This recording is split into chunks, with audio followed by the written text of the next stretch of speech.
تقاضوں پر وہاں جاتے رہنا یہاں تک کہ تم مجھ سے آ کر قیامت میں حوض کوثر پہ ملاقات کرنا. ہاں حوض کوثر تک فرمایا صبر کرنے کو. حتیٰ تلقانی وانت علی ذالک یہ روایت ہے اس سے ملاقات تمہاری اسی حالت پر ہوگی حوض کوثر پر.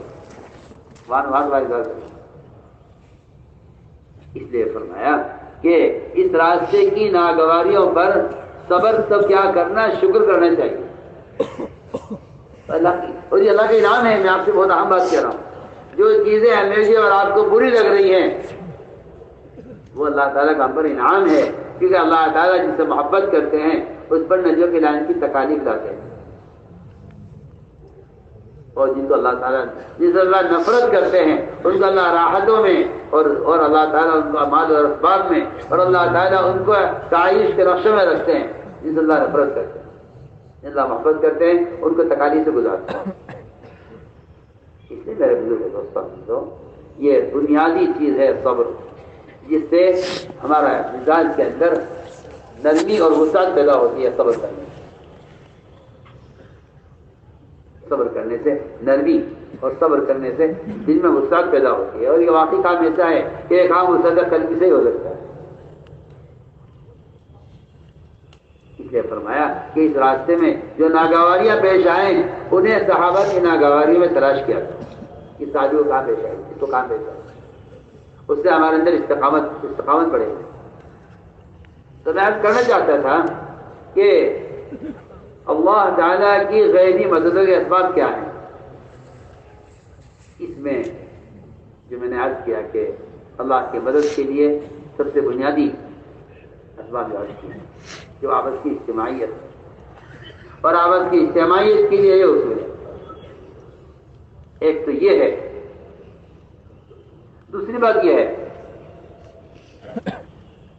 کہ اللہ تعالیٰ کی غیبی مددوں کے اترنے کے لیے سب سے بنیادی شرط اور بنیادی سبب وہ دعوت اللہ ہے.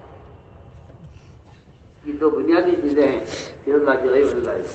ایک دعوت اور دوسرا آپس کی اجتماعیت. یہ دو چیزیں ہیں اگر یہ امت میں عام ہو جائیں تو امت کی غیبی نصرت میں کہتا ہوں کہ دورے صحابہ سے بڑھ کر نصرت ہو. دورے صحابہ سے بڑھ کر نصرت دورے صحابہ سے بڑھ کر نصرت ہوگی کیونکہ نصرت ذوق کے بقدر ہوگی. نصرت ذوق کے بقدر ہوگی. اس لیے یہ بات جاننی چاہیے اچھی طرح کہ اللہ تعالیٰ کی غیبی مددوں کے اترنے کا جو سب سے بنیادی سبب نہیں کہہ رہا ہوں میں شرط کہہ رہا ہوں. بنیادی شرط وہ دعوت ہے. اللہ نے صاف کر دیا قرآن میں ان تنصر اللہ ینصرکم. اگر تم اللہ کے دین کے مددگار ہو تو اللہ تمہارے مددگار ہیں اور اللہ تمہارے قدموں کو دین پر جمانے والے ہیں. اس لیے اگر غور کیا جائے سیرت میں تو غیبی نصرتیں وہ سب سے زیادہ جو نازل ہوئی ہیں وہ انفرادی دعوت پر غیبی نصرتیں نازل ہوئی. آپ صلی اللہ علیہ وسلم سفر میں تھے. ایک شخص کو گزرتے ہوئے دیکھا آپ نے. ہمارے کہاں جا رہا ہے کہ میں اپنے گھر جا رہا ہوں. فرمایا کہ اس بات کی گواہی دو گے کہ میں اللہ کا رسول ہوں اور اللہ ایک ہے. اس نے کہا اس سے گواہ کون ہے؟ فرمایا اس وادی کے کنارے درخت کھڑا ہوا ہے یہ درخت گواہی دے گا کہ میں اللہ کا رسول ہوں. یہ ہے غیبی نصرت. یہ ہے غیبی مدد. وہاں سے وہ درخت چل کر آیا اور اس نے آ کر 3 مرتبہ گواہی دی بے شک آپ اللہ ایک ہے اور آپ اللہ کے رسول ہیں. اللہ ایک ہے آپ اللہ کے رسول ہیں. اللہ ایک ہے آپ اللہ کے رسول ہیں. 3 مرتبہ درخت نے گواہی دی ہے. یہ غیبی نصرت اس افرادی دعوت کے ساتھ. غیبی نصرت افرادی دعوت کے ساتھ. اور یہی وجہ ہے کہ مسلمان کے دین میں جب بھی کوئی رکاوٹ پیش آئی جو کوئی مقابل آیا اللہ تعالیٰ نے صحابہ کرام کو جو مدد کی ہے وہی دعوت اللہ کی محنت اور ابتدائی دعوت پر ورنہ زمانے میں مسلمان اپنے دین پر چلنے میں مغلوب ہے اور دین پر چلنے سے مجبور ہے اور اپنے آپ کو کہتا ہے کہ میں معذور ہوں. ہم تو چاہتے تھے کہ دین پر چلیں مگر قانون یہ کہتا ہے، حالات یہ کہتے ہیں. ہم عرض کرتے ہیں آپ سے اس قانون کا مقابلہ آپ نہیں کر سکتے دعوت اللہ کے بغیر. تو خدا کی قسم اگر کہتا ہوں اگر مسلمان دعوت چھوڑ دے تو مسلمان کو جھکنا پڑے گا باطل کے سامنے. اگر مسلمان دعوت چھوڑ دے گا اللہ کی قسم اس کو جھکنا پڑے گا باطل کے سامنے. اس لیے کہ قرآن حدیث کے گواہ ہیں کہ غیبی مدد اللہ تعالیٰ کی ہوگی نہیں آپ کے ساتھ جب تک آپ دعوت اللہ پر مجتمع نہ ہو. یہ قرآن کا فیصلہ. آپ سمجھتے ہیں تبلیغ سے دین سیکھنے کا مدرسہ ہے وقتی. میں کہتا ہوں نہیں، اپنے دین کی طرف سے دفاع کی سب سے بڑی طاقت دعوت ہے.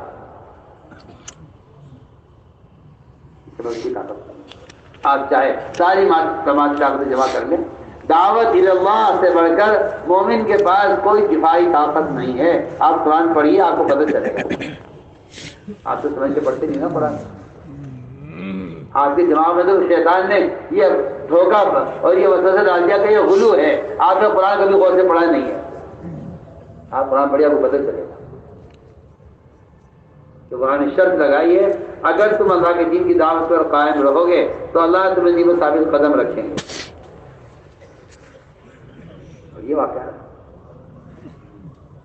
حضرت بن حذیفہ رضی اللہ تعالیٰ عنہ کام کر رہے ہیں روم میں، جماعت میں کام کر رہے ہیں. پتہ چلا بادشاہ کو کہ اس جماعت میں صحابی ہیں. اس نے کہا کہ ان سے کہ نصرانی ہو جائے. نصرانی نہیں ہو جاؤں نصرانی. جو اپنی کی دعوت پر قائم ہوتا ہے وہ دوسرے کی دعوت کو قبول نہیں کرتا. میں تو بہت آسان مثال دے کر کیا کرتا ہوں. آپ اپنے گھر میں اپنے محلے کے لوگوں کی دعوت کر لیجئے، ولیمے کی عقیقے کی دعوت کر لیجئے. آپ کسی ایک آدمی کو اپنے پڑوسی کو دوست کو اپنے گھر میں کھانے کے لیے بلا لیجئے.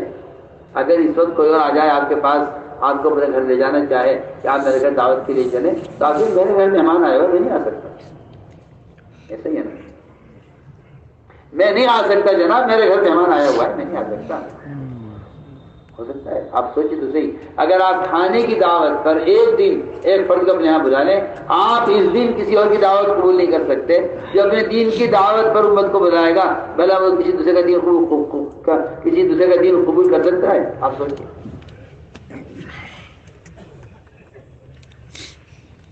مسلمان اس بات کو بھول چکا ہے اجتماعی طور پر کہ دعوت کوئی فرض نہیں ہے.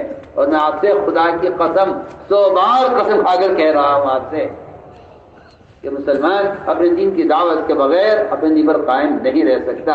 یہ داعی بن کر رہے گا یا مدعو بن کر رہے گا، یا حق کا داعی بن کر رہے گا یا باطل کا مدعو بن کر رہے گا. اس کے علاوہ کوئی تیسرا راستہ نہیں، کوئی تیسرا راستہ نہیں. جب باطل مقابل آتا ہے تو اللہ تعالیٰ باطل کے مقابل آ جاتے ہیں صرف دعوت کی شرط پر کہ آپ ہٹ جائیے، ان سے ہم نہیں جائیں. کی بات ہے، آپ پڑھیے نا قرآن میں اِنَّا كَفَيْنَاكَ الْمُسْتَهْزِئِينَ کس کے لیے فرمایا؟ یہ آپ کی عبادت کی، یا آپ کی عبادت کا مذاق نہیں بنا رہے تھے، یا آپ کی دعوت کا مذاق بنا رہے تھے. فرمایا اِنَّا كَفَيْنَاكَ الْمُسْتَهْزِئِينَ ہم ان سے آپ ہٹ جائیے، ہم ان سے نمٹیں گے. پڑھیے آپ قرآن. تو میرے دوستو عزیزو، یہ ایک حقیقت ہے کہ مومن کے پاس دعوت سے بڑھ کر کوئی دفاعی طاقت نہیں، کیونکہ اس پر غیبی طاقت، اس پر غیبی مدد آتی ہے. انہوں نے صاف کہہ دیا کہ نہیں، میں بدی نہیں چھوڑوں گا. اس نے کہا کہ میں آپ کو آدھا ملک دیتا ہوں، آپ آدھا ملک دے دیں. ایک آدمی کو آدھا ملک دیا جائے کیوں؟ اسے معلوم ہے نا کہ یہ صحابی ہے. اگر یہ پھسل جائے، نعوذ باللہ، اگر یہ ہماری بات مان لیں تو یہ اکیلے نہیں ہیں، ان کے ساتھ ایک بڑا مجموعہ ہے اور ان کے ساتھ ان کے پاس فوج ہوگی، رعایا ہوگی، ان کے پاس زمین ہوگی، ان کے پاس آدھا خزانہ ہوگا ہمارا، کہیں گے مسلمان ٹھیک ہے جی، یہ اگر آپ کی طرف ہو جاتے ہیں تو بہت اچھا ہے، مسلمان کے بڑے مسائل ہیں سب حل ہو جائیں گے جی ہم۔ سنیے میں کیا کہہ رہا ہوں، فرمایا تیری آدھی بادشاہ، تیری پوری بادشاہت مل جائے، سارے کی بادشاہت مل جائیں، میں پلک جھپکنے بقدر محمد صلی اللہ علیہ وسلم کی دین کو نہیں چھوڑ سکتا۔ یہ اللہ کہلواتے ہیں، جن کی زبانیں دعوت پر استعمال ہوتی ہیں ان کی زبانیں اس طرح جواب دینے کے لیے، ان کی زبانیں اس طرح جواب دینے والی ہوتی ہیں۔ ابن عامر نے بادشاہ سے کیسے بات کی ہے، کیسے بات کی، اسی سے غلام سے کی جاتی ہے کہ میں آپ سے عرض کرنا چاہتا ہوں، قیامت تک کے لیے اللہ تعالیٰ نے جس رعب سے محمد صلی اللہ علیہ وسلم کی مدد کی تھی، وہ رعب قیامت تک کے لیے دو چیزوں میں رکھا ہوا ہے، ایک اتباع سنت میں، دوسرے دعوت میں۔ قیامت تک وہ رعب باقی ہے۔ 1 مہینے کی مسافت تک آپ کا رعب جاتا تھا، وہ تو آپ کے اخلاق تھے کہ لوگ قریب آ جاتے تھے، ورنہ آپ کا رعب 1 مہینے کی مسافت تک تھا، کوئی قریب نہیں آتا تھا، لیکن آپ کا رعب ایک مہینے کی مسافت، یہ رعب تھا غیبی، جس سے صحابہ کرام بادشاہوں سے ایسے بات کرتے تھے جیسے کہ غلام کی جاتی۔ ابن عامر سے کہا تھا بادشاہ کے آدمیوں نے، آپ اندر اپنا سواری نہیں لے جا سکتے، اسے باہر باندھیے، تیرے سے بات نہیں، ہم اپنی سواری پر بیٹھ کے جائیں گے بادشاہ کے تخت تک۔ بادشاہ نے کہا جی مانتے نہیں، کہا نہیں تو آپ کہیے ہم آپ کا پیغام بادشاہ کو پہنچا دیں گے، فرمایا نہیں، ہم ترجمان سے بات نہیں، ہم خود بات کریں گے جا کے بادشاہ۔ جو مطالبہ ان کا ہوتا تھا بادشاہ کہتا اپنے آدمیوں سے کہ ہاں جو کہہ رہا ہے وہ کرو، جو کہہ رہا ہے وہ کرو۔ کیا بات ہے نا، ادھر اللہ تعالیٰ نے ادھر سے ان کے دل پر رعب ڈالا ہوا ہے، ان کو معروف کیا ہوا ہے ان صحابی کی بات سے۔ یہ غیبی نظام ہے، تخت پر بیٹھ کر بات کی بادشاہ۔ تو میں آج کہنا چاہتا ہوں، اس زمانے کے لوگوں کی عقلیں ماری گئی ہیں، وہ سمجھتے ہیں پھرنا ضروری نہیں ہے، کسی ذریعے پیغام پہنچایا جا سکتا ہے۔ آپ غور کیجیے، آپ غور کیجیے، خروج و نفر جو دعوت کا قیام تھا، اس زمانے کے لوگ بے عقل ہیں، وہ سمجھتے ہیں اور بھی ذرائع بات کے پہنچانے کے۔ میں قسم کھا کر کہہ سکتا ہوں کوئی ذریعہ بات کے پہنچانے کا مؤثر نہیں ہوگا جب تک آپ خود جا کر بات نہیں پہنچائیں گے، اس لیے کہ تذکیر میں نفع ہے اور تذکیر صرف آدمی کے خود کرنے کا کام ہے، صاف بات، اس کا کوئی انکار نہیں کر سکتا۔ تذکیر تحریر سے نہیں ہوتی، تذکیر دعوت سے ہوتی، دعوت قدم سے نہیں ہوتی، دعوت قدم سے ہوتی۔ آپ خود جا کر دعوت دیں گے تو تذکیر ہوگی۔ ذکیر کا امر ہے مومن کے لیے، اور ذکیر کا امر ہے نبی کے لیے کہ آپ خود جا کر دعوت دیں۔ تذکیر کا نفع جب ہے، اور اقامہ حجت تحریر سے نہیں ہوتا، اقامہ حجت خود جا کر دعوت دینے سے ہوتا ہے، یعنی ذمہ داری پوری ہوتی ہے خود جا کر دعوت دینے سے۔ آپ دیکھیے آپ صلی اللہ علیہ وسلم نے کس طرح کو دعوت دی، جماعت بنائی، صحابہ جماعت گئی، خط دیا بطور ثبوت کے، جماعت کو بھیجا ہے دعوت دینے کے لیے، خط بھیجا بطور ثبوت کے کہ ہمارا خط ہے، ہمارے آدمی ہے۔ پھر بادشاہوں کے لیے لکھا ہے خط، وہ بھی گئے خط لے کر، بادشاہ نے خط پھاڑ دیا، کام پورا ہو گیا ہمارا۔ یہ وہاں سے نکلے، بادشاہ نے تو تلاش کرائی، نہیں ملے، آگے افضل سے آپ کا خط پھاڑ دیا، تو میں خط نہیں پھاڑا، میں ملک پھاڑ لیا۔ روایت میں ہے وہاں سے اس نے غصے میں آپ صلی اللہ علیہ وسلم کو گرفتار کرنے کے لیے، آپ گرفتار کرنے کے لیے 2 آدمیوں کو بھیجا کہ جاؤ 2 فوجی جائیں، نعوذ باللہ ان کو گرفتار کر کے لائے۔ وہاں یہ 2 فوجی پہنچے،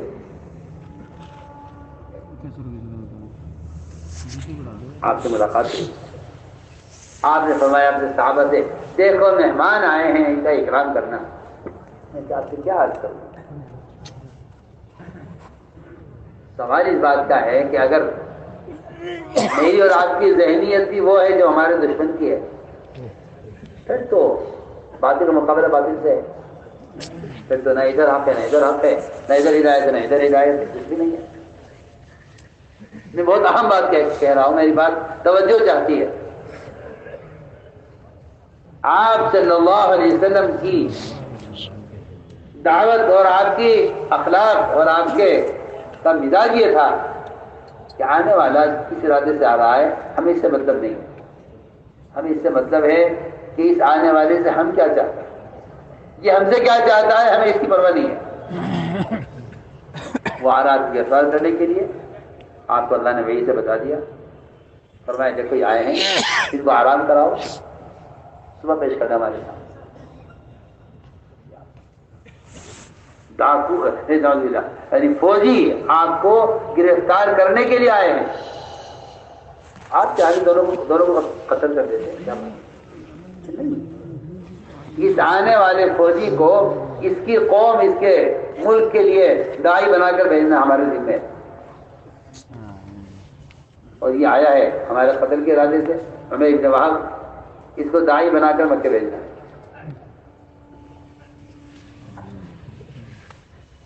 اگر آپ کی ذہنیت اپنے مخالف کی ذہنیت کے مطابق ہے تو پھر اللہ کی مدد آپ کے ساتھ نہیں، بس صاف ہوگا۔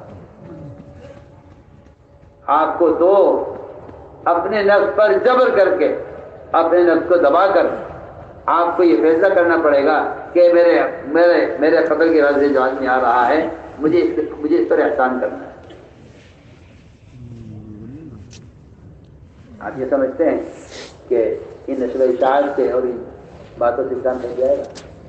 نہیں، میں سب بات کر رہا ہوں کہ محمد صلی اللہ علیہ وسلم والے اخلاق جن سے اسلام پھیلا ہے وہ مسلمانوں کو بتکلف اختیار کرنا ہوگا، اس لیے کہ اسلام بھی پھیلا ہے، احسان سے پھیلا ہے، اسلام احسان سے پھیلا ہے، تلوار سے نہیں، تو آپ کا خیال غلط ہے۔ اسلام نہ تلوار سے نہ تقریب سے، اسلام پھیلا ہے احسان سے، اسلام پھیلا ہے احسان سے، پھیلا ہے اسلام، تلوار سے نہیں۔ تلوار تو کسی رکاوٹ کو ہٹانے کے لیے، ورنہ اصل احسان ہے۔ آپ صلی اللہ علیہ وسلم کے نبی ہونے کی علامت ہے احسان، نبی کے نبی ہونے کی علامت ہے احسان، کہ نبی ہیں یا نہیں اس کا فیصلہ ہوگا آپ صلی اللہ علیہ وسلم کے احسان سے، اخلاق سے۔ مشہور واقعہ ہے، سب جانتے ہیں، تو میں عرض کروں گا، ادھر یہ دو فوجی آئے جیسا کرنے کے لیے آپ کو، اور میں نے ان کو آرام کرا، خوب اکرام کیا ان کا، صحابہ نے رات کو آرام کرایا، وہ پیش کیا آپ کے سامنے، ہاں بھائی کیسے آنا ہوا، کیا بات، کہ جی ہم آپ کو گرفتار کرنے کے لیے آئے ہیں، بڑا کس طرح بادشاہ نے حکم دیا ہے یمن کی گورنر بازان کو، اس نے ہمیں بھیجا آپ کو لے جانے کے لیے۔ آپ نے فرمایا کہ مجھے کس کے پاس لے جاؤ گے، کہ آپ کو لے جائیں گے گرفتار کر کے بڑے بادشاہ کے پاس، کسرا کے پاس۔ فرمایا اسی رات میں میرے آقا اللہ نے تمہارے آقا کسرا کو قتل کر دیا۔ وہ کہہ رہے اتدری ما تقول، آپ کیا بول رہے ہیں، آپ تو سمجھ کر کہہ رہے، کیا کہہ رہے، میں یہاں میں دیکھ کر کہہ رہا ہوں، میرے آقا اللہ نے اسی رات میں تم میرے پاس آئے ہو، اسی رات میں میرے آقا اللہ نے تمہارے آقا کی طرح کو قتل کیا۔ ان میں ایک آدمی بڑا سمجھدار تھا، جد جمیرہ، اس نے فوراً تیر نکالا اپنی سرگش سے اور تلوار کی میان پر لکھا، یہ تاریخ یا وقت، یہ کہتے ہیں کہ کسرا قتل ہو گیا۔ ایک رات میں 1 مہینے کی مسافت سے خبر کیسے پہنچ گئی، 15 دن کی مسافت کم سے کم ہے، تیز گھوڑا دوڑایا جائے تو شاید 15 دن لگیں، 8 دن لگیں۔ یہ کہہ رہے آج کے رات میں قتل ہوا ہے، کہاں سے خبر آئی اس کے بعد؟ اس نے آدمی دوڑایا، خبر آئی کہ ہاں جس رات میں آپ نے فرمایا ہے اسی رات میں شیروے جو پرویز کا بیٹا تھا کسرا کا، اپنے باپ کو اس نے قتل کر دیا۔ میں عرض کرنا چاہتا ہوں کہ کہ سوال اس کا نہیں ہے کہ آپ کون ہیں اور آپ ہم سے کیا چاہتے ہیں، آپ کی کیا تعصب ہے، آپ میں ہم سے کیا دشمنی ہے، یہ کچھ نہیں۔ میں کہتا ہوں اس سارے تعصب کا اور اس ساری عداوتوں کا اور سارے مقابلوں کا اور ساری عصبیت کا اللہ کی قسم صرف ایک علاج ہے، احسان، ایک علاج ہے احسان۔ اللہ کی قسم کھا کر کہتا ہوں اگر مسلمان اقوام باطلہ پر احسان پر آ جائے، احسان پر آ جائے تو ان کا دین محفوظ ہو جائے گا اور ان کے ہدایت کا راستہ بن جائے گا۔ اور اگر خدا نہ کرے مسلمان دعوت کو چھوڑ کر اور احسان بجائے احسان کرنے کے کسی کا احسان مند ہو گیا تو مجھے ارتداد کا اندیشہ ہے۔ تو مسلمان احسان کرنا اس کا کام تھا، انتقام لینے کا کام نہیں تھا۔ یہ احسان سے غالب آیا تھا سب پر۔ آپ غور کیجیے، آپ صلی اللہ علیہ وسلم نے زہر دینے والے کے ساتھ کیا معاملہ کیا، زہر کرنے والے کے ساتھ کیا معاملہ کیا، لیکن آپ کو زہر دیا، صحابہ نے کیسے پکڑے، فرمایا چھوڑو، جب اللہ نے مجھے بتا دیا مجھے کہ اس میں زہر ہے تو مجھے کیا پکڑ لی تھی اس کو۔ عمیر بن وہب مکے کے شیاطین میں سے ایک بڑا شیطان، مکہ مکرمہ میں حتیم میں بیٹھ کر مشورہ کیا مشرکین کے ساتھ اور بڑی رازداری سے یہ فیصلہ ہوا کہ تم جاؤ تلوار لے کر اور نعوذ باللہ محمد صلی اللہ علیہ وسلم کو قتل کر کے آئے۔ یہاں سے آدمی طے کر کے گیا اور طے ہو گیا، دیکھو کسی کو نہیں بتانا، بالکل ہم 6 آدمی کے علاوہ کسی کو پتہ نہ چلے، اور تم جاؤ یہ کام جگہ پہ جاتا ہوں، ابھی خوشخبری آ جائے گی تمہارے پاس۔ وہاں پہنچے، عمیر بن وہب گلے میں تلوار لٹکی ہوئی، آپ صلی اللہ علیہ وسلم نے فرمایا دیکھو عمیر آیا ہے، عمیر آیا ہے۔ اور عمر دیکھا کہ تلوار گلے میں لٹکی ہوئی ہے، آنکھوں میں خون اترا ہوا ہے اس کی۔ عمر سمجھ گئے اس کے ارادہ اچھا نہیں ہے، اس کا گریبان پکڑ لیا تلوار کے ساتھ عمر نے۔ فرمایا صحابہ سے سب جا کے بیٹھ جائے اللہ کے نبی کے پاس، یہ قریب نہ بیٹھے، اس کا ہاتھ نہ پہنچا۔ سب صحابہ جا کے پاس بیٹھ گئے، اس کے لیے جگہ نہیں چھوڑی قریب بیٹھنے کے لیے۔ سامنے جگہ آپ نے حضرت عمر اس کے گریبان پکڑے ہوئے کھڑے، میں عمر چھوڑو اس کو، عمیر کو، عمیر آؤ ہمارے پاس، آؤ یہاں کیسے آ رہا ہے؟ تو میں صحابہ پیچھے ہٹو جگہ کرو اس کے لیے، ہمارے پاس بٹھاؤ اس کو۔ جو آدمی آپ پر حملہ کرنے کے ارادے سے مکہ مکرمہ سے غلام سے تلوار تیز کرا کر ارادہ کر کے آیا ہے، آپ کہہ رہے آؤ یہاں بیٹھو میرے پاس، کیسے آنا ہوا، سناؤ کیسے آنا ہوا؟ آپ نے بڑی محبت سے اور بڑی، آپ چاہتے بھائی خبر کرا دیں اس کو، کیا بات ہے، میں آؤ بیٹھو، کیسے آنا ہوا؟ کہ جی میں تو نے بھائی کو لینا آیا ہوں۔ فرمایا عمیر سچی بتاؤ کیسے آنا ہوا؟ اجی کہتا ہوں بھائی کو لینا آیا ہوں۔ فرمایا عمیر وہاں حتیم میں بیٹھ کے تم شاہ جی نے کیا مشورہ کیا تھا؟ عمیر نے کہا اشہد انک رسول اللہ، نے کہا بے شک آپ اللہ کے رسول ہیں۔ آپ کہہ رہے ہیں میں ابھی گواہی دیتا ہوں کہ آپ اللہ کے رسول ہیں، آج سے پہلے کی جتنی وحی ہم نے آپ کی جھٹلائی ہیں میں ساری وحی پر ایمان لاتا ہوں۔ آج اس راز کا میرے علاوہ کسی کو پتا نہیں تھا، میں ابھی سیدھا پہنچا ہوں یہاں، میں علاوہ کوئی مکے سے آیا نہیں جو آپ کو یہ خبر دیتا، آپ کو اللہ نے بتایا ہے، میں اس اللہ پہ ایمان لاتا ہوں جس نے آپ کو خبر دی ہے، اور آپ پر ایمان لاتا ہوں کہ آپ اللہ کا رسول۔ سوال اس کا ہے کہ ایسا کیوں ہوا؟ ایسا جب ہوتا ہے جب نبی کے دل میں، اور واقعی یہ سب کا مزاج تھا۔ عمر رضی اللہ تعالیٰ عنہ کو فارس نے قتل کرانے کے لیے ایک نصرانی کو رشوت دے کر کہا کہ جاؤ، جب تک یہ عمر زندہ ہے ہماری حکومت چل نہیں سکتی۔ اللہ اکبر، ایک 12 پیون کے کپڑا پہننے والے آدمی کا رعب کہ فارس اتنی دور بیٹھ کر کہہ رہا ہے کہ جب عمر زندہ ہے ہماری حکومت نہیں چل سکتی۔ آپ سوچیے تو صحیح، آپ تو یہ کہتے ہیں کہ جب تک ہم ان کی طرح بن جائیں ہمارے مسائل حل نہیں ہوں گے.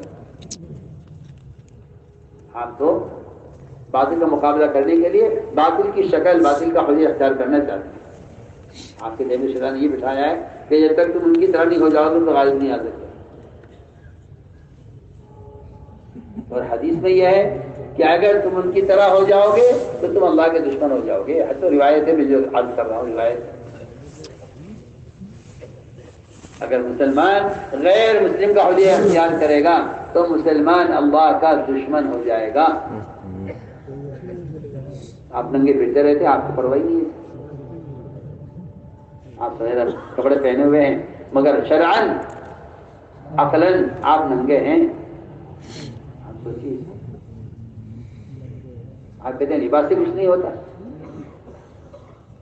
آپ کہتے ہیں لباس سے کچھ نہیں ہوتا. اور شریعت یہ کہتی ہے کہ آپ لباس کے بغیر اپنے آپ کو مسلمان ثابت کر نہیں سکتے. شریعت یہ کہتی ہے. آپ کو دھوکہ دیا ہے شیطان نے، اور اس زمانے کے جاہل قسم کے مقتداؤں نے آپ کو دھوکہ دیا ہے. مجھے صاف طور کرتا ہوں، مجھے اچھا لگے برا لگے، جن کو کوئی حرج نہیں ہے دیا.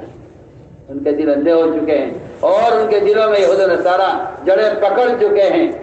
جنہیں غیر شرعی لباس میں کوئی حرج نظر نہیں آتا وہ اس چیز سے اندھے ہو چکے ہیں. سب بات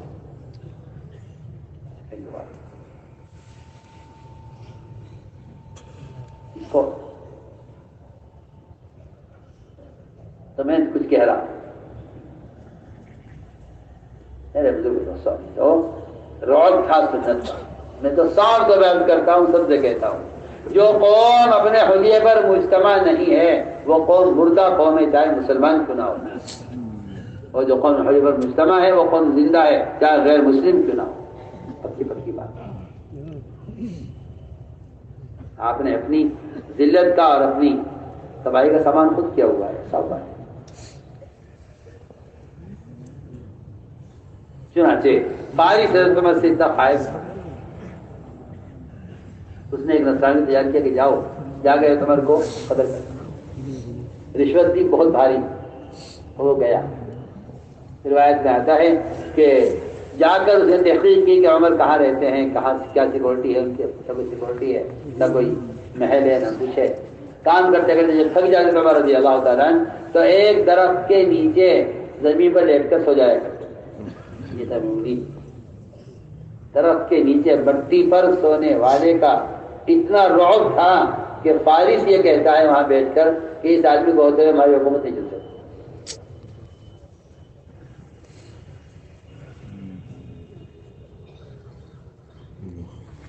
چنانچہ اس نے دیکھا 2-4 بار کہ یہ دوپہر کو یہاں دیکھتے ہیں درخت کے نیچے. وہ پہلے سے نیزہ لے کر تیار کر کے چھت اوپر جو ہے اس میں درخت میں چھپ کر بیٹھ گیا. عمر آئے اپنے معمول کے مطابق، تھکے ہوئے تھے، بیٹھے لیٹ کے سو گئے. یہ سو گئے تو اسے اچھا موقع ملا. یہ میں نیزہ لے کر اس نے درخت سے اترنے کا ارادہ ہی کیا تھا. اتنے میں ایک بڑا خطرناک خوفناک شیر وہ آ کر بیٹھا عمر کے تلووں کی طرف، پیروں کی طرف، اور اس نے اپنی زبان سے حضرت عمر کے تلوے کو چاٹنا شروع کیا. وہی بات ہے کہ جب تلوے کی مالش ہو گئی تو نیند اور گہری آئی. نصرانی دیکھ رہا تھا کہ عمر سو رہے ہیں اور یہ شیر ان کے پیر چاٹ رہا ہے اور پیر کی مالش کر رہا ہے، کیونکہ ہاتھ سے کر نہیں سکتا، تو پنجے ہوتے ہیں. اس نے اپنی زبان سے عمر کے تلوے کی مالش. اس نے صحیح لیے کہا کہ جو آدمی عدل و انصاف قائم کرے گا دنیا میں، اللہ اس کی ایسے ہی مدد کرنے والا ہے. یہ بیٹھا رہا، کامتا رہا اس شیر کو دیکھ کر. عمر کی آنکھ کھلی، عمر جا کے اٹھ کے بیٹھے. کچھ دیر شیر وہاں بیٹھا عمر کے پاس، پھر چلا گیا. جب وہ شیر چلا گیا، یہ آدمی پر سے اترا، عمر کے سارا قصہ سنایا، معافی مانگی، عمر کے ہاتھ پر اسلام قبول کیا. بات کر رہا ہوں کہ یہ سب کہانیاں بن گئی ہیں. اب یہ کہ تبلیغ اور دعوت اور نفر کو لوگوں نے دین سیکھنے کا مدرسہ سمجھا ہے، اس لیے نکلنے کا اہمیت نہیں دیتے۔ میں تو صاف صاف کہتا ہوں، اس کی بات نقل کرتا ہوں، ابھی دوسرے کچھ نہیں آتا، مسئلہ کا مسئلہ پڑھاتا ہوں تو پتہ چلے گا کہ نفر کی کیا اہمیت ہے، اس لیے ہے نفر۔ اس خروج کا کوئی بدل نہیں ہے، اس خروج کا کوئی بدل نہیں ہے۔ اگر آپ بدل لائیں گے تو آپ اس فریضے کو ضائع کر دیں گے دعوت سے۔ جس طرح نماز کے ادا کرنے کے لیے جسم کا کوئی متبادل نہیں ہے، اس طرح دعوت اللہ کے لیے نقل و حرکت کا کوئی متبادل نہیں ہے۔ آپ بدن کو استعمال کریں گے تو دعوت کا فریضہ ادا ہوگا، اگر آپ بدن استعمال نہیں کرتے ہیں دعوت کے لیے تو آپ نے فریضہ دعوت ادا نہیں کیا۔ صاف جو کام قلم سے کرنے کا ہے وہ تو قلم سے نہیں ہو سکتا نا۔ اس لیے ہم نے عرض کیا کہ غیبی نصرتیں اس طرح نازل ہوتی ہیں۔ اس لیے میرے بزرگ دوستوں عزیزوں، یہ بات ذہن میں اتار لو کہ خروج اور نفر یہ اس کام کا قوام ہے، اس کے بغیر کوئی دعوت نہیں ہے۔ کوئی شیطان نے یہ وسوسہ ڈال دیا ہے کام کرنے والوں کے دلوں میں کہ پھرنے سے کچھ نہیں ہوتا۔ میں کہتا ہوں کہ یہ قرآن کا، حدیث کا، اقوال صحابہ کا صریح انکار کرنا ہے، صریح انکار کرنا ہے۔ یہ وسوسہ ہے شیطان کا، پھرنے سے کیا ہوتا ہے؟ میں آپ سے پوچھتا ہوں، اگر آپ نماز پڑھتے ہیں اور آپ کی نماز سے آپ کا مسئلہ حل نہیں ہوتا، آپ نماز پڑھتے ہیں، آپ گناہ سے باز نہیں آتے، تو کیا آپ نماز چھوڑ دیں گے کہ اس نماز سے، میری نماز سے میرے منکرات تو ختم ہو ہی نہیں اور میں تو برائی سے باز آیا نہیں؟ نماز تو کا تو یہ حقیقت تو یہ ہے کہ آدمی منکر سے باز آ جائے تو پھر نماز چھوڑ دینی چاہیے، کیونکہ فائدہ نہیں ہو رہا نا۔ تو ذرا میں کیا کہہ رہا ہوں، جب مجھے نماز سے فائدہ نہیں ہو رہا ہے تو میں نماز کیوں پڑھوں؟ سوچو نا میں کیا کہہ رہا ہوں۔ ہو سکتا ہے بولو کہ آپ کوئی ہاں نامی جواب دے۔ جس طرح نماز اللہ کا فریضہ ہے اور بندہ اسے مامور ہے، اس سے حاجت پوری ہو یا نہ ہو۔ بے شک یہ بات اپنی جگہ درست ہے کہ اگر میری نماز میں منکر سے نہیں روک رہی ہے تو مجھے اپنی نماز میں کمی دیکھنی چاہیے کہ مجھ سے کیا کمی ہو رہی ہے۔ یہ نہیں کہ نماز میں کمی ہے، میری یہ نہیں کہ نماز کا اثر نہیں ہے، نماز پڑھ کے نہیں چاہیے، نہیں، مجھے اپنی کمی دیکھنی چاہیے کہ مجھے نماز میں کیا کمی ہو رہی ہے۔ ایسے ہی میں عرض کرنا چاہتا ہوں کہ دعوت اللہ میں یہ امت اور نفر میں یہ امت معمور ہے۔ اگر آپ کو فائدہ نہیں ہو رہا ہے تو آپ سے کوئی بے وصولی ہو رہی ہوگی، لیکن آپ راستہ ہی چھوڑ دیں کہ پھر سے کوئی فائدہ نہیں، تو آپ مجھے بتائیے کیا نماز چھوڑ دیں گے کہ مجھے نماز سے فائدہ نہیں ہو رہا ہے؟ یعنی جس طرح بندہ عبادت میں معمور ہے، اس طرح اللہ کے راستے میں نفر میں بندہ معمور ہے۔ انفروا اذا استنفرتم فانفروا، حدیث بھی ہے، قرآن بھی ہے، دونوں میں نکلنے کا امر ہے، دونوں میں نکلنے کا امر ہے۔ ہم تو اس امر سے نہیں نکلتے، ہم تو اس امر میں سے نکلتے ہیں کہ اللہ کا حکم ہے نکلو، کیونکہ دعوت اللہ کا جو امر ہے یہ نفر کے ذریعے پورا ہو سکتا ہے۔ الا تنفروا يعذبكم عذابا اليما، نہیں نکلو گے اللہ عذاب دیں گے اور تمہیں ہٹا کے دوسروں کو لائیں گے۔ قرآن کی آیت کا ترجمہ ہے۔ الا تنفروا کے ساتھ الا تنصروا، یعنی نفر کے بغیر تم مدد نہیں کر سکتے نبی کی جو مدد ہوگی اور دین کی جو نصرت ہوگی وہ نفر سے ہوگی۔ اس لیے قرآن میں آیتوں میں اس پر غور کرنا چاہیے سب کو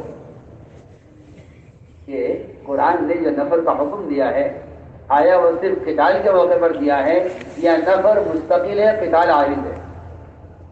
یہ میری بات ہے، نفر مستقل ہے، قتال عارض ہے۔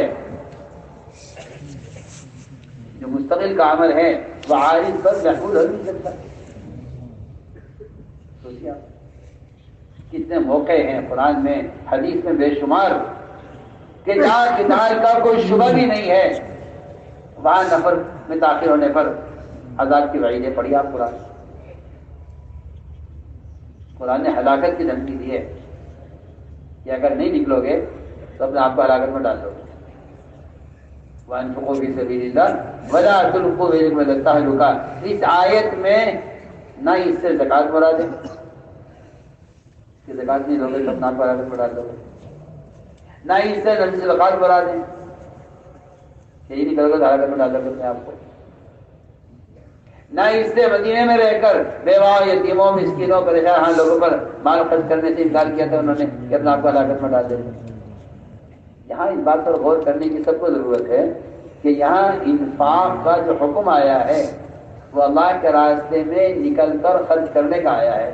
کیونکہ صحابہ نے یہ طے کیا تھا کہ ہم کچھ عرصہ مدینے میں منورہ میں رہیں گے کیونکہ اسلام پھیل چکا ہے, مسلمانوں کی تعداد خوب ہو گئی ہے, اور اب تک ہم پھرتے رہے تقاضوں پر. اب کچھ اپنے کاروبار دیکھ لیں, کچھ دکانیں بند پڑی ہیں وہ دیکھ لیں, کچھ زمینیں سوکھ گئی ہیں ذرا ان کی دیکھ بھال کر لیں, کچھ گھریلو تقاضے پورے کر لیں. 6 مہینے ہم مدینے میں رہیں گے مقامی کام کے ساتھ, باہر نہیں نکلیں گے. یہ انصار نے مشورہ کیا تھا. ان کے اس مشورے پر یہ آیت نازل ہوئی کہ اللہ کے راستے میں نکلنے پر مال خرچ کرنے میں کمی مت کرو ورنہ اپنے آپ کو ہلاکت میں ڈالو گے. آج بلا کے پوچھا کیا تم نے کیا مشورہ کیا ہے؟ انصار نے کہا رسول اللہ ہم نے کچھ دن مدینے میں رہنے کا مشورہ کیا تھا کہ اب تک تو ہم پھرتے رہے تقاضوں پر, اب کیونکہ اسلام بھیج چکا ہے, مسلمانوں کی تعداد کافی ہو گئی ہے, اسلام کو عزت اور قوت حاصل ہو گئی ہے. اگر آپ غور کریں نا, ابوبکر صدیق رضی اللہ تعالیٰ عنہ کافروں کے لیے نہیں مدینے کو خالی کر رہے تھے, زکوٰۃ روکنے والوں کے لیے مدینے کو خالی کر رہے تھے. اس سے معلوم ہوتا ہے کہ نفر کا جو اصل مقصد ہے وہ اقامت دین ہے. اقامت دین. یہ کہنا کہ صرف کفار سے قتال کے لیے نکلنے میں تاخیر پر وعید ہے, یہ خیال بالکل غلط خیال ہے آپ کا. اسی نے امت کی نقل حرکت کو روکا ہے یہ کہہ کر کہ نکلنے کی اہمیت تو قتال کی وجہ سے تھی, ایسا نہیں. آپ غور کیجیے نا, پڑھی ہے توجہ دیجیے اس طرف.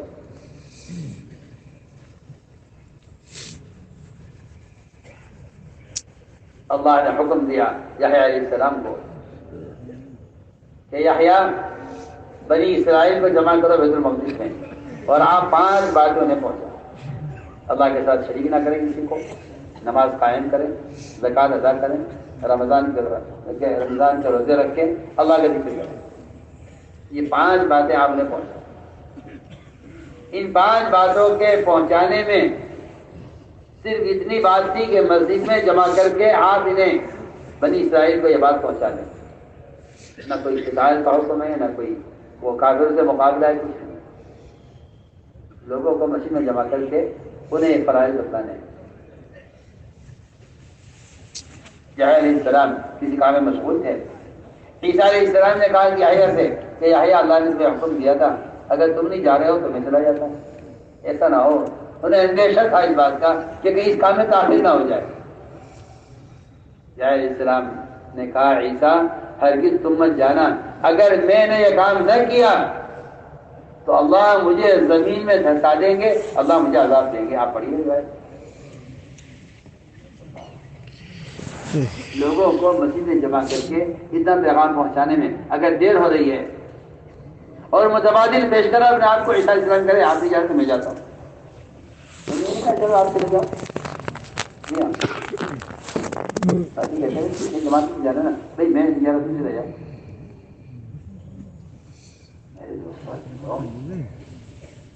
تمہاری تجارت ہے, زراعت ہے, کہہ سکتے ہو بھائی میں تو دکان میں نہیں جاؤں گا, ابھی چلے جاؤ.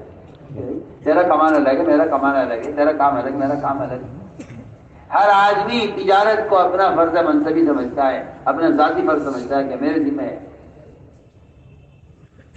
میرے دوستوں, ان روایتوں سے معلوم ہوتا ہے کہ اللہ تعالیٰ کا غصہ, اللہ کے رسول کا غصہ ہے ان لوگوں پر جو اللہ دعوت کی اللہ کے لیے اللہ کے راستے میں نکلنے میں تاخیر کریں. اللہ کے رسول پر غصہ ہے.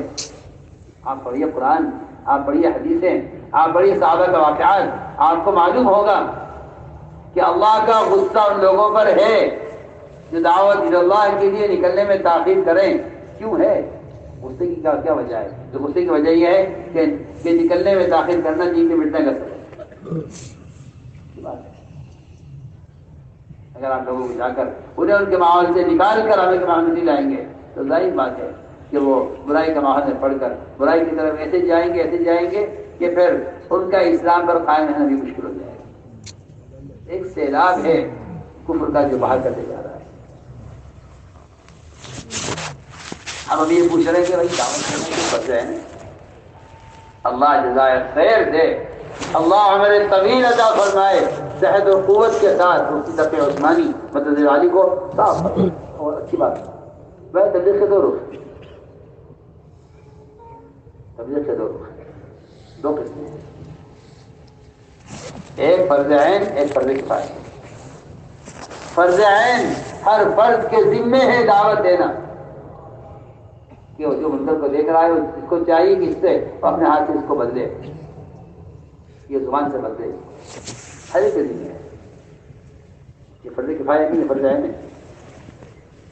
اور فرض کفایہ کہ فرض کفایہ وہ ہے جو علماء کی ذمہ داری ہے، وعظ، نصیحت، تدریس، تعلیم، بیان، خطبات، یہ علماء کی ذمہ داری ہے، یہ فرض کفایہ ہے۔ اگر ہر علاقے میں چند علماء جو اس علاقے کے عوام کے لیے کافی ہو جائیں، یہ ان کی ذمہ داری ہے، اور یہ عوام الناس کی ذمہ داری ہے۔ دعوت دینا ہر فرد کے ذمہ ہے، عالم ہو یا نہ ہو، اور عمل کرتا ہو یا نہ کرتا ہو، ہر ایک کے ذمہ دعوت دینا ہے۔ تو اس لیے میں عرض کرنا چاہتا ہوں کہ ہمیں یہ بات معلوم ہونی چاہیے کہ نکلنے میں داخل ہو، پھر پھرنے کا فائدہ ہے۔ حضرت فرماتے تھے اگر اللہ کے راستے میں پھرنا نہ ہوتا عمر دنیا میں رہنا پسند نہ کرتا۔ اور آپ پھرتے کیوں ہیں؟ سنیے میری بات ذرا توجہ سے، آپ پھرتے کیوں ہیں تبلیغ میں؟ یہ سوال آج مسلمان کر رہا ہے مسلمان سے، حالانکہ یہ سوال کافر نے کیا تھا آپ صلی اللہ علیہ وسلم۔ پڑھیے حدیث پڑھی، روایت پڑھیے، کافر نے کہا تھا آپ سے کہ ہم مانتے ہیں آپ کی بات حق ہے، ہم جانتے ہیں آپ کا دین بہت اچھا ہے، مگر آپ پھرتے کیوں ہیں؟ آپ پھرا مت کریں، اپنی جگہ جگہ بیٹھیں، جن کو دین سیکھ رہا ہوگا آئے گا آپ کے پاس۔ نبی کے پھرنے پر کافر کو اشکال ہوتا تھا، آج مسلمان کو مسلمان کے پھرنے پر اشکال ہو رہا ہے، آپ پھرتے کیوں؟ کہاں سے کہاں جا پڑے ہیں؟ سوچیے، اور کتنی بڑی جرأت کی بات ہے کسی مسلمان کا یہ کہنا کہ آپ پھرتے کیوں ہیں؟ کتنی بڑی جرأت ہے، جبکہ بات کافر کہہ سکتا ہے، مسلمان نہیں کہہ سکتا۔ اس لیے میں آپ سے عرض کرنا چاہتا ہوں کہ ہمارے اس راستے میں پھرنا اللہ کے امر کی وجہ سے ہے، اللہ کے امر میں ایسا کا ملفوظ ہے کہ اس راستے میں نکلنے میں کوتاہی کرنا موجب عذاب ہے، یعنی اللہ کے عذاب کو واجب کر دے گا اگر آپ نکلنے میں کوتاہی کریں گے۔ اگر آپ سیرت پڑھیں تو آپ کو پتہ چلے گا کہ اللہ کے رسول کی ناراضگی کسی بڑے سے بڑے جرم پر وہ نہیں ملے گی جو اللہ کے راستے میں نکلنے میں تاخیر پر ملے گی۔ پڑھیے تاج ممانی کا واقعہ پڑھیے پورا، 50 راتیں کیسی گزری ہیں ان سے، اللہ اکبر۔ یہ ایک امتحان تھا ان کا کہ اگر یہ پیچھے رہ گئے ہیں، ہم بائیکاٹ کر کے دیکھتے ہیں، یہ مدینہ چھوڑ دیں گے؟ کیا یہ مدینہ چھوڑ دیں گے؟ غسان بادشاہ نے انہیں اپنی طرف دعوت دی، لیکن بات یہ ہے کہ صحابہ کرام میں ایسی اجتماعیت تھی کہ اتنے برے حالات میں، اتنا سخت بائیکاٹ میں، جہاں کوئی مدینہ کا مرد عورت ہی اسلام کے جواب دینے والا نہیں تھا، وہاں بھی انہوں نے بادشاہ کے خط آنے پر اور بادشاہ کے بلانے پر اپنی مرکزیت کو نہیں چھوڑا، نہیں مدینہ ہمارا مرکز ہے، مرکز نہیں چھوڑا۔ یہ ہے یہ ہے سوچنے کی بات، مرکز نہیں چھوڑا۔ ساری ناراضگیاں، سارے اختلافات سب ایک طرف، لیکن ہم مدینہ چھوڑ دیں، اجتماعیت چھوڑ دیں گے نہیں۔ اب غور کیجیے، 50 راتیں کیسی گزری ہوگی اس پر، اللہ کے نبی ناراض، اللہ ناراض، کوئی سلام کا جواب دینے والے نہیں پورے مدینے میں۔ کیوں اتنا ہنگامہ کیوں ہو رہا ہے؟ خدا نہ کرے کیا گناہ ہوگی؟ کیونکہ حضرت کا بیان میں ہے اس سارے ہنگامے کا مقصد یہ تھا کہ مسلمان کو قیامت تک کے لیے بتلانا تھا کہ اللہ کے راستے میں نکلنے میں دیر کرنا یا اللہ کے راستے کے خروج کو چھوڑ دینا یہ اللہ کے رسول کی ناراضگی کا سب سے بڑا سبب ہے۔ مسلمانوں کے بتانے کے لیے واقعہ پیش آیا۔ سمجھتے تھے اگر آج یہ کہے گا کہ میں آج ہی کل چلا جاؤں گا، تیرے ساتھ وہ معاملہ ہوگا کابل مالک کے ساتھ ہوا ہے۔ پڑھیے اس کا بیان پڑھیے، بیان سے پڑھتے نہیں، اشکال کرتے ہیں۔ میرا بہت دل چاہتا ہے حیات الصحابہ اور معاشرہ کے بیانات ان دونوں کو پڑھے بغیر اس کام پر بصیرت ہو نہیں سکتی. آپ کیسے روک لیں گے اس بہتے ہوئے سیلاب کو جو چلا جا رہا ہے جہنم کی طرف؟ آپ ان کا ہاتھ پکڑے بغیر. آپ غور تو کیجیے نا آپ کی سوچ کہاں ہے. حدیث میں آتا ہے مسلمان سب کے سب ایک کشتی کے سوار ہیں. اس کشتی میں کسی نے سوراخ کیا، مجھے آپ بتا دیجیے سب جتنے بیٹھے ہوئے ہیں، کیا یہ ہے حدیث میں کہ ایک آدمی اعلان کرتے کشتی میں کوئی سوراخ نہیں کرے گا تو وہ بچ جائے گا؟ سنو میں کیا کہہ رہا ہوں. کیا حدیث میں ہے ایک آدمی اعلان کرتے کشتی میں کوئی سوراخ نہیں کرے گا، پھر جو سوراخ کرے گا وہ تباہ ہوگا، ہم تو بچ جائیں گے؟ کیسے بچ جاؤ گے؟ تمہیں تو کشتی میں سوار. کشتی میں جگہ جگہ پوسٹر لگا دیے جائیں کہ کوئی سوراخ نہیں کرے گا، ہماری ذمہ داری پوری ہو گئی ہے، جو سوراخ کرے گا وہ مرے گا، یعنی آپ بھی مرے گا. تو میں کیا کہہ رہا ہوں، یہ روکنے والے نہ اڑ جائیں گے نہ تیر جائیں گے، یہ سب غرق ہوں گے. جو حدیث میں میں کہہ رہا ہوں، حدیث میں یہ ہے کہ اگر ان کشتی کے سواروں نے ان سوراخ کرنے والوں کے ہاتھ نہ پکڑے،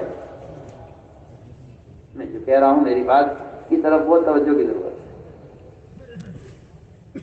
آپ کیسے پیغام تو پہنچانا ہے نا، دین کا پہنچا دو. میں حیران اس بات سے کہ ساری امت کو ایک کشتی کا سوار کہہ رہے اور سوراخ کرنے والوں کے ہاتھ پکڑنے والے کے بارے میں کہہ رہے ہیں اگر انہیں ہاتھ اس کے پکڑ لیے تو یہ بھی بچ جائیں گے، یہ بھی بچ جائیں گے، سوراخ کرنے والے ہی بچ جائیں گے.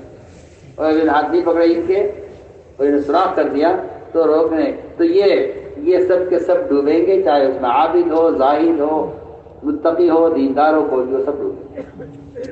آپ کی بات پڑھی.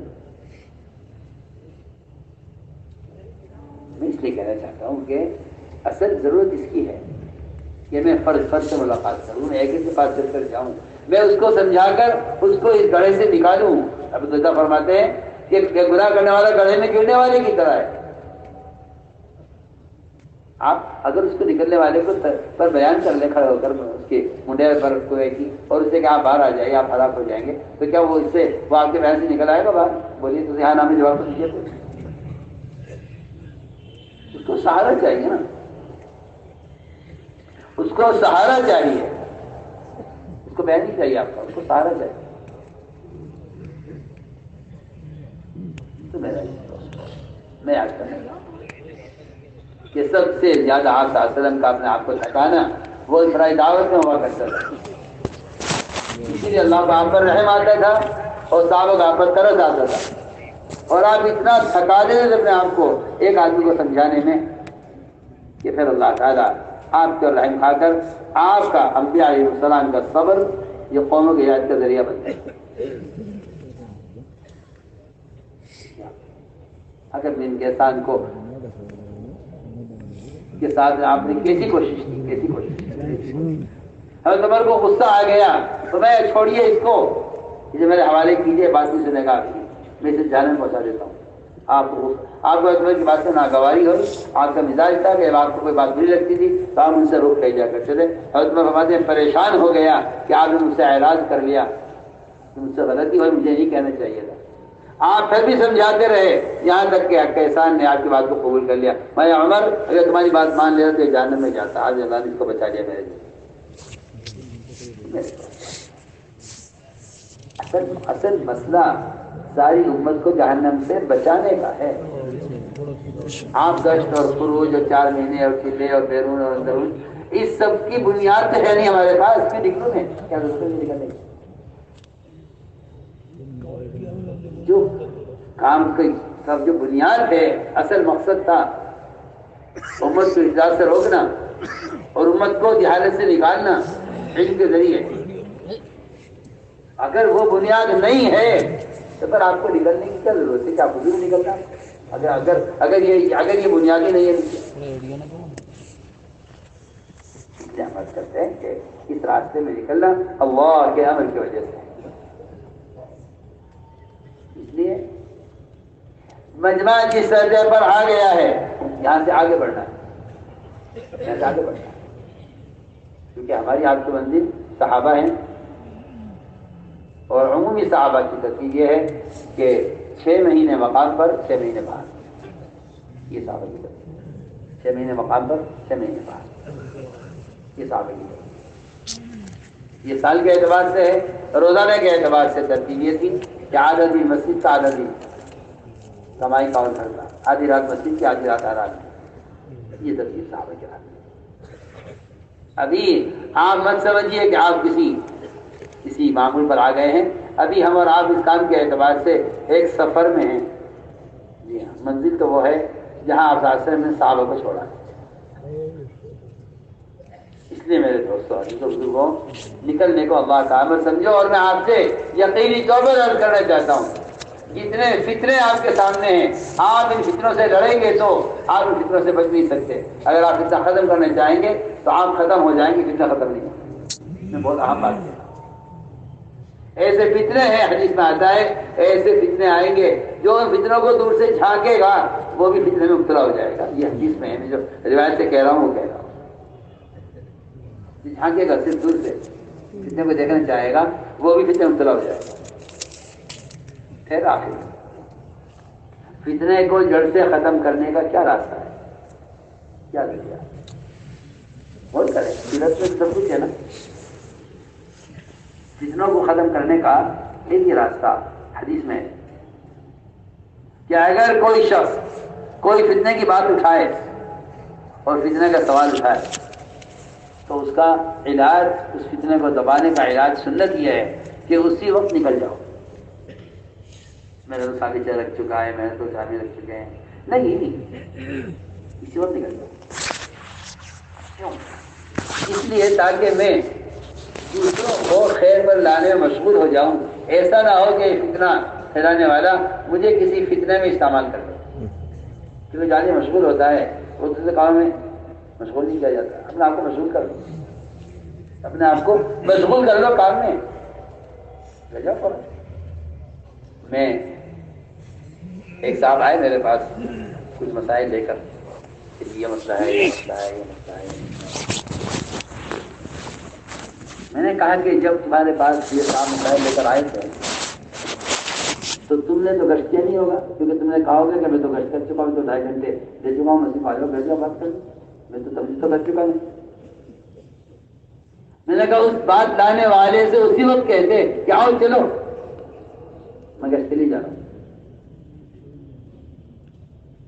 آپ نے کہا 2.5 گھنٹے دے چکا مسیح کو, اب تو میرا وقت فارغ ہے. یہ جو فارغ وقت ہے یہی آپ کے فتنے کا سبب ہے.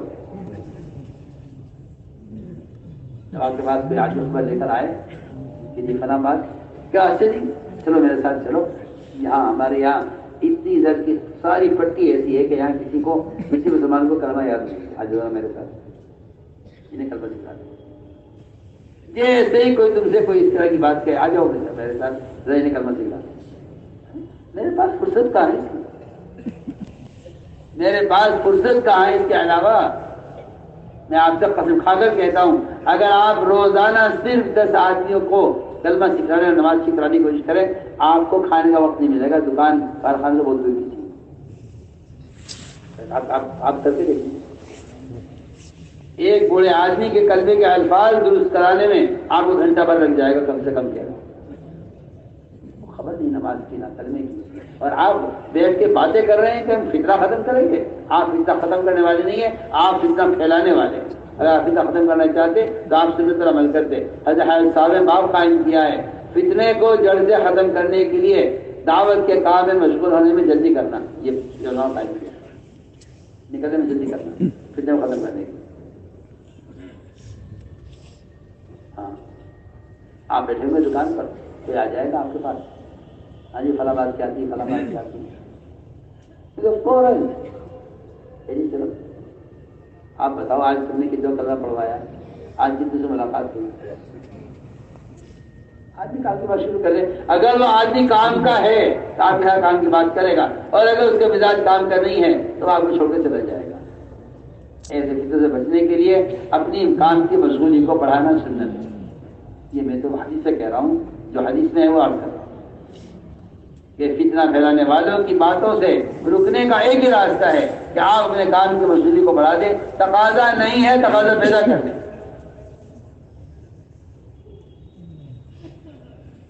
ایک صاحب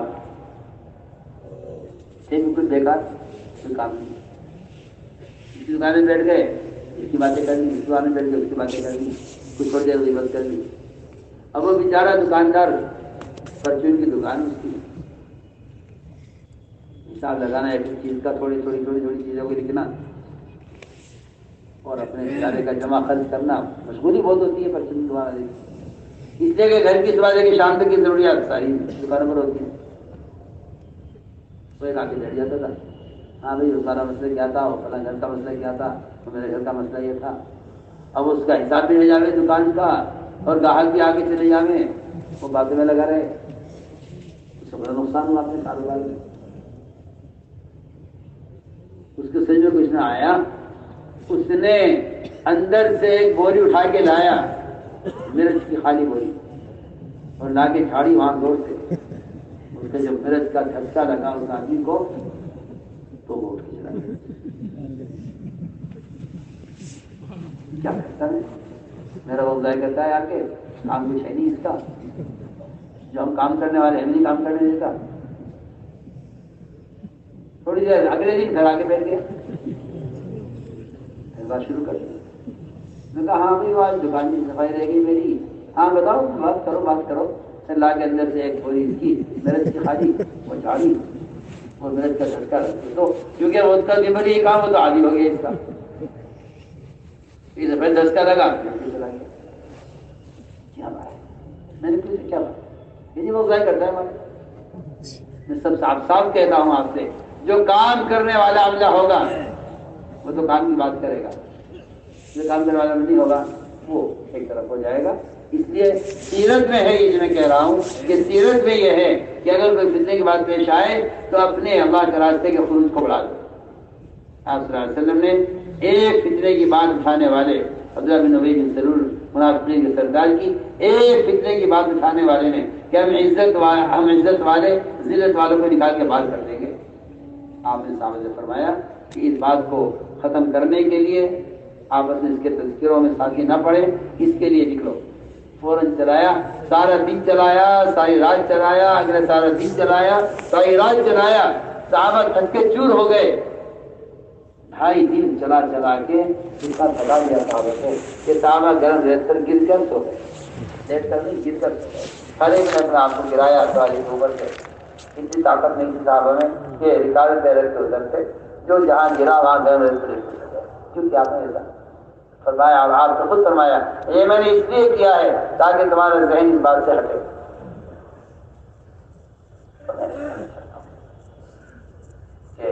فطروں کا علاج یہ صاف فرمایا حدیث میں کہ فتنے پیدا ہوں گے، ان فتنوں سے اگر بچنا چاہتے ہو تو 3 کام کر لو. دیکھو کتنی عجیب حدیث ہے. تو روایت میں ہے کہ اجتماعیت کو لازم پکڑ لو، فتنہ سے بچنا چاہتے ہو تو اجتماعی کر لو. اور دوسرا حکم ہے کہ عموم میں رہو. اور تیسرا حکم یہ ہے فتنوں سے بچنے کے لیے کہ مسجد کو لازم پکڑ لو. فتنے آئیں گے لیکن مسجدوں میں فتنے داخل نہیں ہوں گے، تو مسجدوں کو لازم پکڑ لو، عمومیت کو لازم پکڑ لو اور اجتماعیت کو لازم پکڑ لو. یہ آپ صلی اللہ علیہ وسلم نے فتنوں سے بچنے کا راستہ بتایا. یہ ہماری آپ سے درخواست ہے. قربانی یہ نہیں ہے کہ میں نے یہ کر کے خالی ہو گیا، نہیں. تو قربانی کا چبوترا نہیں بنانا ہے. قربانی کی تو سیڑھیاں ہیں، کرتے رہو، آگے بڑھتے رہو. سارا عالم ہمارے سامنے ہے. اگر بیرون لگ چکا ہے تو کیا بات لگ چکا ہے. بیرون جا کر دوبارہ جانے کا تقاضا نہ ہونا اس بات کی علامت ہے کہ پچھلا خروج بچے لکھے. اصولی بات ہے، اللہ تعالیٰ کا دستور ہے یہ، جس بندے کا جو عمل قبول ہو جاتا ہے اللہ تعالیٰ اس کو اگلے عمل کی توفیق خود دیتے ہیں. اصول ہے نماز کا بھی، طواف کا بھی، حج کے بارے میں صاف لکھا ہے میں نے. جس آدمی کا حج قبول ہو جاتا ہے اس کو اگلے حج کا تقاضا ہوتا ہے.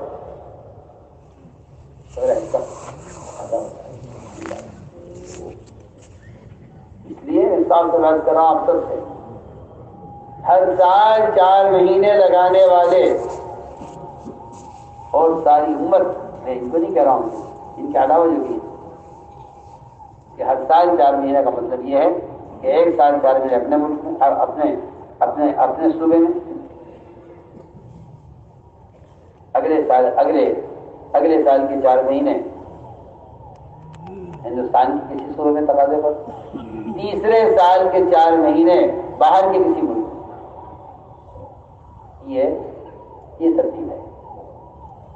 میں تو دین سیکھ چکا ہوں نا، میں کیوں لکھوں؟ میں کہہ رہا ہوں میں دین سیکھنے کا یہ مدرسہ نہیں ہے، یہ تو ابتدائی حصہ ہے تبلیغ کا، خروج کا ابتدائی مرحلہ ہے دین سیکھ لینا۔ اور جیسا کہ میں خود بات کر رہا ہوں، بالکل نہیں کہہ رہا ہوں۔ اب بچے کا جس طرح علی بادہ سیکھنا ہوتا ہے کسی جو ہے مکتب میں یا کسی نرسری میں، وہ ہے حیثیت تبلیغ علیہ کا نماز اور روزہ اور مسائل اور دین سیکھنے کی حیثیت ہے۔ خروج اقامت دین کے لیے، خروج امت کو جہنم سے بچانے کے لیے خروج ہے۔ اس لیے میرے دوستو، پورا مجمع آج اس کا عزم کر لے کہ انشاءاللہ سالانہ 6 مہینے یا کم سے کم ہر سال جاتے ہیں انشاءاللہ، سالانہ 6 مہینے یا کم سے کم ہر سال جاتے ہیں انشاءاللہ، اور ہم کا ایسا کر لے، 1 سال 2 سال 4 مہینے اپنے ملک کے اندر مشورے سے، اور تیسرے سال 4 مہینے بعد کے ملک میں، ہر تیسرے سال باہر کے تقاضوں پر 5 مہینے کے لیے جماعتیں بنا کر نہیں کرنا چاہیے۔ مطلب نظام کرنی ہے، تعلیم جان سے بچانا اس امت کی ذمہ داری ہے۔ پورا مجمع نے اللہ آپ کو بے انتہا جزائے خیر دے، اور واقعی اس طرح جم کر بات سننا یہ پرانوں کے ہی اس کا اعزاز اور مزاج ہو سکتا ہے۔ جس طرح آپ نے جم کر بات سنی ہے، میرا دل زیادہ اس طرح سکون کے ساتھ تشکیل ہو، حلقہ وار، جماعت وار افراد، سب سے پہلے بیرون، آپ سارا پرانوں کا مجمع ہے، آپ حضرات سے بیرون کے جماعت وار فرمائے، حلقے